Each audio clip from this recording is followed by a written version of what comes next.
Graças a Deus. Pode se sentar.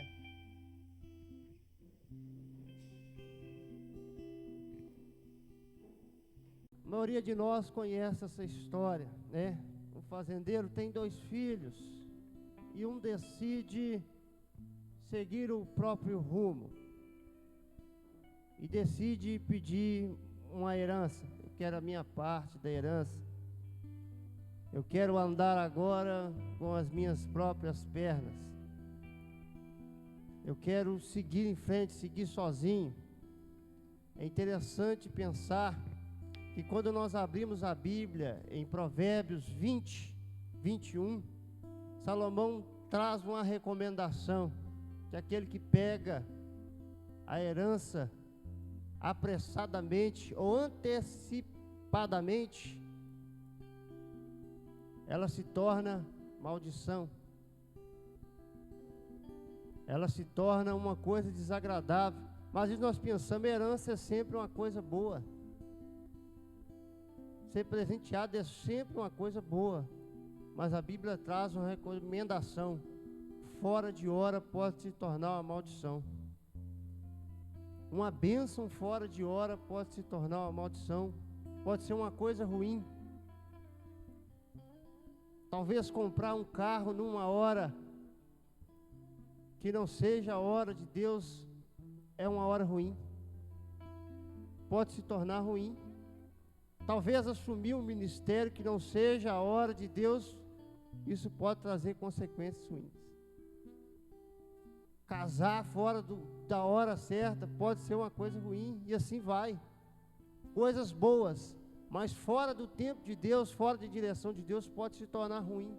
Isso torna ruim sobre a vida daquele homem que decide seguir com as próprias pernas.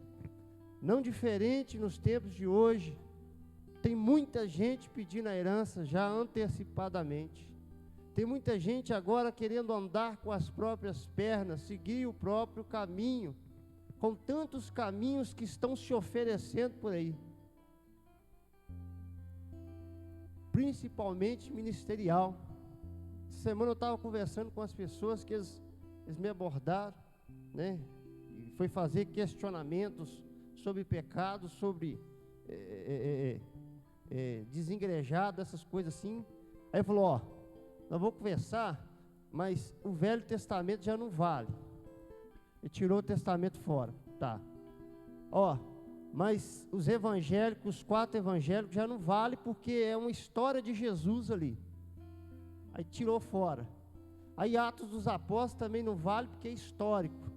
E Apocalipse também não vale porque foi escrito para a igreja da Ásia. Eu falei, uai, o que sobra?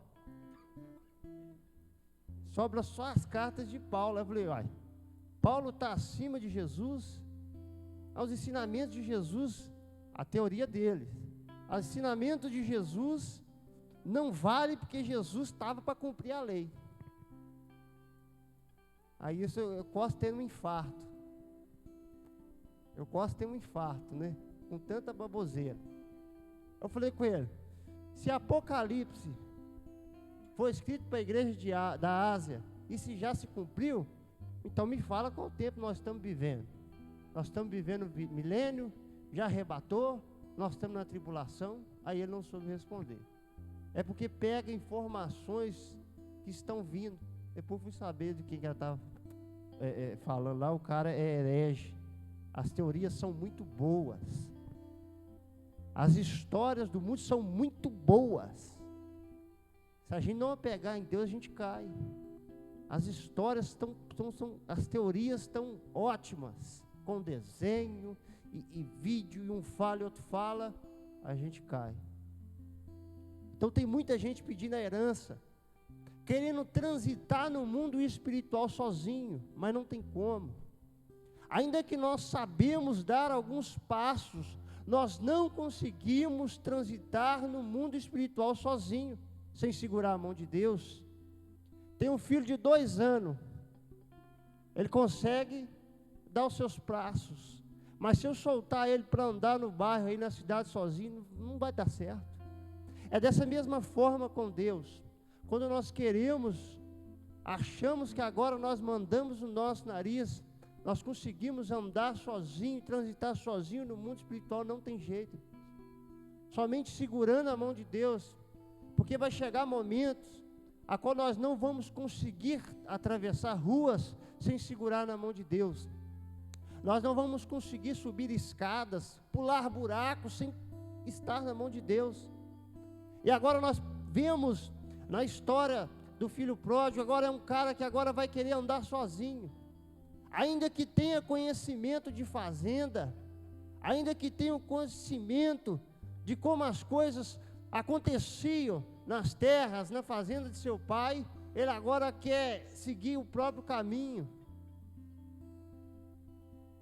Aí já tem um conhecimento, já tem um tempo, já vi muita coisa, agora eu consigo.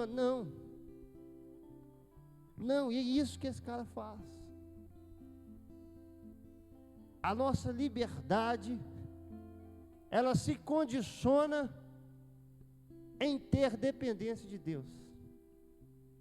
Quando nós percebemos lá em Gênesis capítulo 3, no jardim do Éden, aquele gesto de comer do fruto do conhecimento do bem e do mal, aquele ato de Adão e Eva, traz a mensagem ao coração de Deus, naquele momento: ó, Deus, nós queremos seguir com as próprias pernas.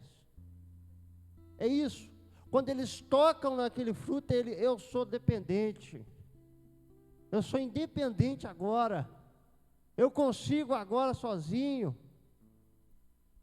eu tenho conhecimento agora do bem e do mal, eu consigo. É essa a mensagem que eles passam ao tocar naquilo. Às vezes, estar no Evangelho de Cristo, nós nos achamos às vezes tendo que seguir tantas regras, mas não, é estar na dependência de Deus, é estar no direcionamento de Deus, porque ainda que as coisas sejam boas, mal direcionadas, vão dar coisas ruins,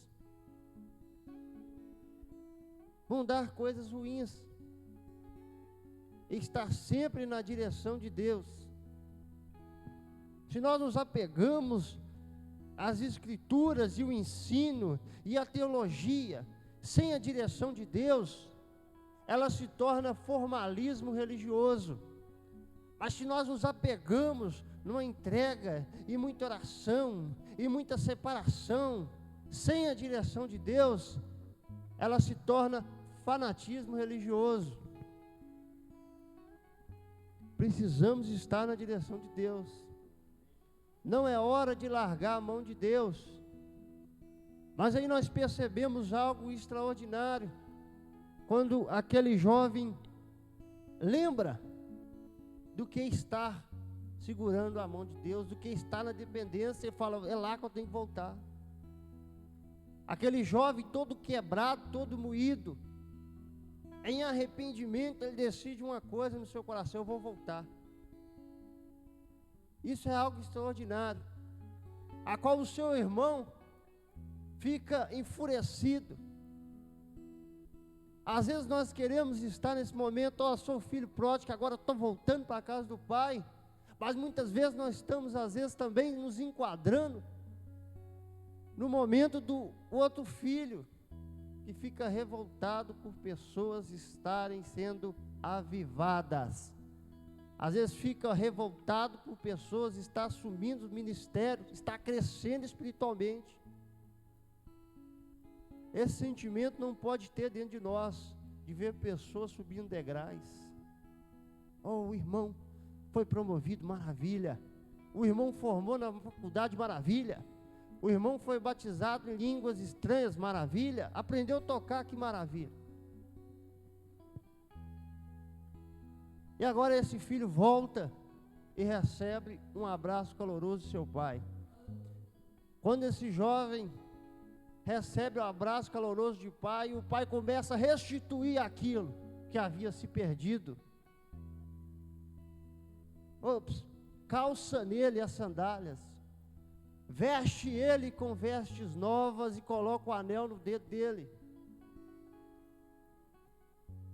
Isso é renovo. O filho foi renovado naquele momento. Quantas vezes nós não precisamos de um renovo? Deus, eu preciso de um renovo. Deus, eu estou desanimando, eu estou esfriando. Deus, eu estou esquecendo daquela essência.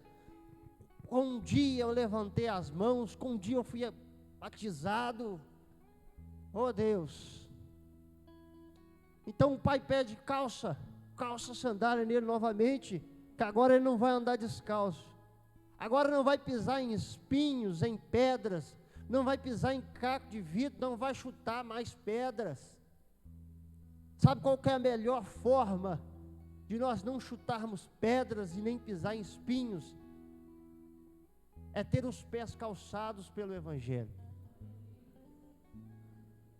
É ter os pés calçados agora. Os pés calçados, protegidos. É calçado pelo Evangelho, que agora eu não piso mais em espinho, eu não chuto mais pedra. Eu sou livre agora.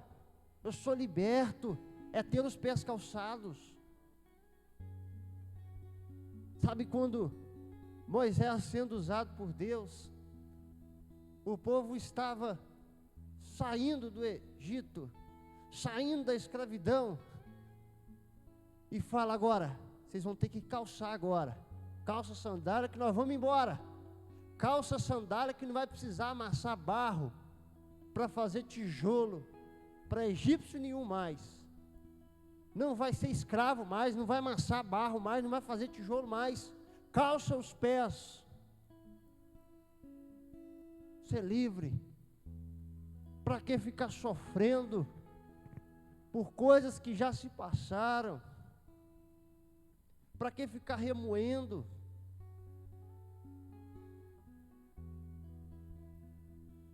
Calça os pés. E aquele jovem foi calçado. Logo após também, dá uma vestimenta nova para ele. Essa rasgada não vale mais, essa suja não vale mais, é uma nova. Agora é uma nova identidade. É um novo caráter. É um novo comportamento, é uma nova vestimenta. Quando José ganha aquela vestimenta dele, os irmãos ficam olhando, admirados com aquilo, e às vezes incomodados com aquilo. Mas ao longo da caminhada de José, nós vamos percebendo que a cada lugar a vestimenta dele vai tendo que ser trocada. Eles estão tentando colocar nele um caráter, mas o dele está ali, firme. Porque ele sempre lembra da vestimenta do seu pai, sempre lembra do que era. Mas chega um ponto que chega a hora dele receber a herança dele, a promessa de Deus se cumprir na vida dele, quando um faraó coloca sobre ele uma nova vestimenta, coloca um anel sobre o seu dedo, e ele se torna governador do Egito, e é usado como um canal de Deus para ser o provedor, não só do Egito, não só da sua casa, mas de todo mundo que estava passando naquele momento de escassez. E para fechar, o pai também coloca um anel no dedo, recupera a autoridade sobre a vida, traz de volta a autoridade sobre a vida daquele homem. Você pode falar agora de novo, você tem autoridade. Que Deus traga um renovo sobre as nossas vidas hoje. E se a autoridade que foi perdida seja devolvida nesta manhã.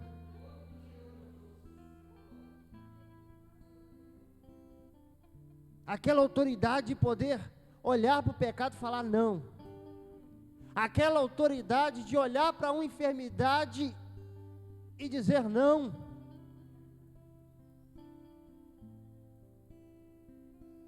Firme.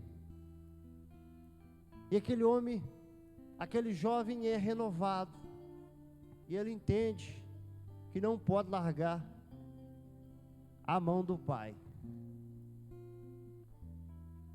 Às vezes nós pensamos que se largar a mão do Pai se baseia apenas em sair da igreja e não ir mais na igreja. Mas às vezes tem pessoas dentro da igreja que já largaram a mão do Pai há muito tempo. Já assume os próprios decisões agora dele. Ele que sabe o que é melhor para ele, não mais deu. Corra para o braço do Pai.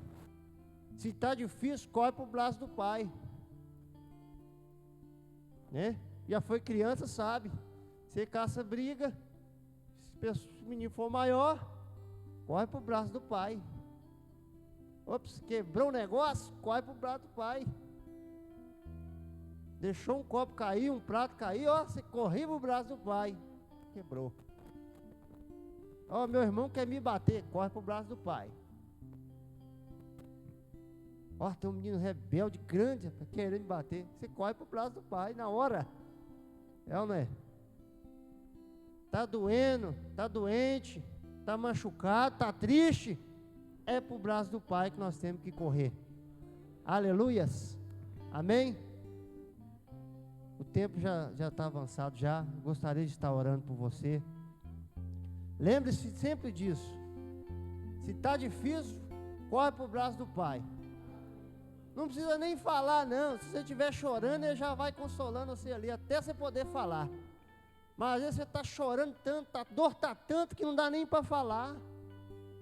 Mas só vai chorando no braço do Pai, que Ele vai acalmando seu coração. Amém? Graças a Deus. Feche seus olhos. Senhor, nosso Deus e nosso Pai, nós te louvamos, te bendizemos.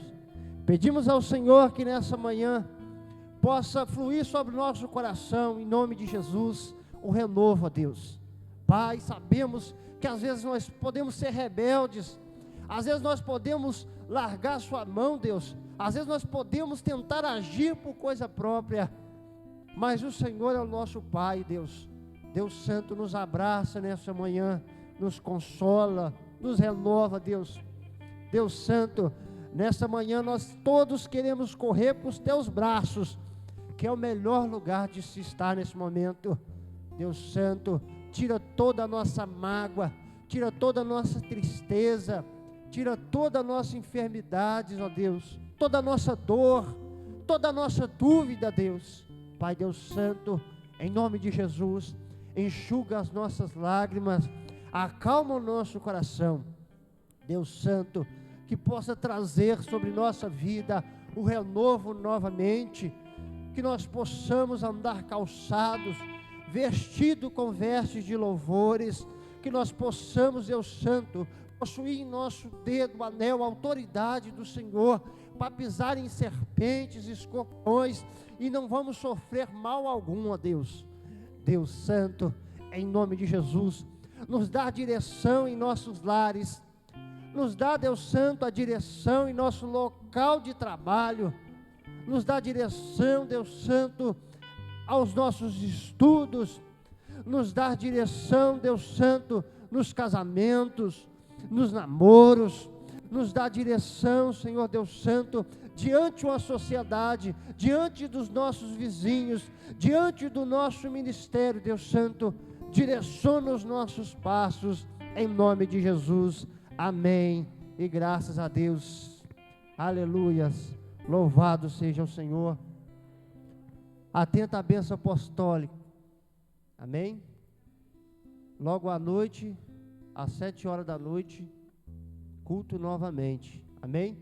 Mesmo você que veio pela manhã e deseja estar à noite também, pode vir, não há restrições, amém? Que o amor de Deus Pai, a graça de Deus Filho e as consolações do Espírito Santo não esteja não só hoje, mas para todo sempre, e a igreja diz amém.